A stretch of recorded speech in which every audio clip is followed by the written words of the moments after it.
За энэ хуулийг бол одоо дэмжиж байгаа. Нөгөө 3 асуулт байна. Энэ матер дарга.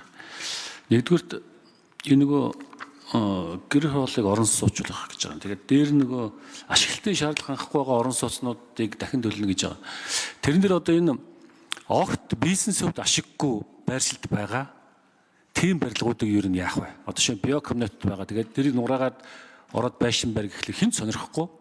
Тэрэгд нь маш хүнд байдалтай байдаг. Энэ иймэрхүү төслүүдийг юу нь яаж шийдэх вэ? Тэрнээс бизнесийн байгууллага орохгүй юм байл. За хоёрдугаарт нь та бит хоёр хаан үйлдвэрийн 3 дугаар хоонд жигүүр гарантид компанитай уулзаад тохироод газараа буцааж өгөөд оронд нийсээс газар аваад тэгэд сургууль эхлэхээр болсон. Тэгээ сургуулийн барилгын гүйцэгч нь сонгогдсон байж байгаа. Гэтэл өнөөдрийг болтол нөгөө мө жигүүр гарант компани чинь газараа чөлөөлж өгөхгүй байна. Сургуулийн барилга эхлэмээр энэ дээр одоо ямар арга хэмжээ хэдүүлээ авах вэ гэж. За гуравт нь Батамгалан гишүүнд ирсэн юу байгаа юм. Энийг бас би дамжуулахгүй болохгүй байна. Баянзүрх дүүргийн 26 дугаар оны Чирүүэл хотхны яг урд бас зөвшөөрлөгөө маш том барилгыг стандартын бус барилга эхлүүлсэн байна гэсэн юм шаардлага бас иргэдээс мессежээр ирүүлсэн байна. Энэ дээрээс онцгой анхаарч өгөөч гэж. За ийм 3 асуулт ихний асууч.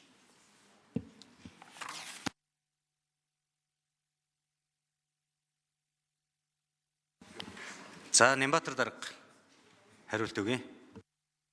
За одоо яг Улаанбаатар хотод хамгийн том асуудал болоод байгаа зүйл бол энэ ашиглалтын шаардлага хангахгүй орон сууцнд амьдарч байгаа болон орон сууцаа одоо төслийн компанитай гэрээ байгуулсны үндсэн дээр нураасан ийм асуудлууд үүсэж байгаа.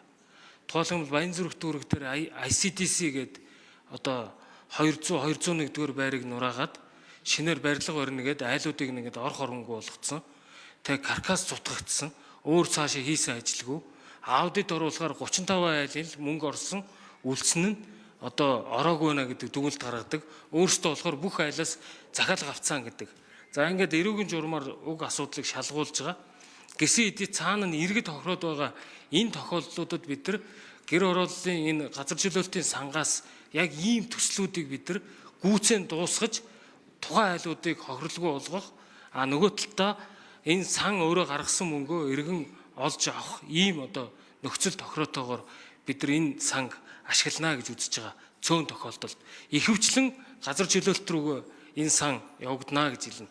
За тэр биокомнат бол нэлээд азлагдсан шуун фабрик энтерт байгаа ашиглалтын шаардлага хангахгүй газрууд дээр бид нар аж ахуй нэгж байгууллагууд дээр бизнесийн одоо бусад итвэх сонирхлыг нь төрүүлэх худалдаа үйлчилгээний төв барих ийм газрыг нэмж олгох байдлаар төслийг эдийн засгийн өрөөгөөстэй болох талаас бид нар илүү одоо менежмент хийж ажиллах ийм төлөвлөгөөтэй байгаа. Гэхдээ эхний ээлжинд бид нар өнөөдөр ингээд яг нураагдсан байгаа айлууд нь одоо өөрсдөө ор хоронгүй болчиход байгаа энэ төсөл хөтөлбөрүүдийг Улаанбаатар орон сууцлалтын корпорац арилжааны банкнаас тодорхой нөхцөлтэй хүүтэй зээл авах замаар барилгуудыг гүйцэн боловсруулах, гүйцэн барих ажлуудыг бас хийгдээд явж байгаа. Энэ цаашид энэ сантаа уялдаж ажиллана гэдгийг хэлээ.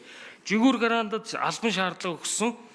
Бид нар нэгэнт одоо хоёр талаас хилцэл хийгдээд хилцэл хүчин төгөлдөр болсон учраас шаардлагатай гэж үзвэл бид нар албадан чөлөөлж сургуулийн барилгыг эхлүүлнэ.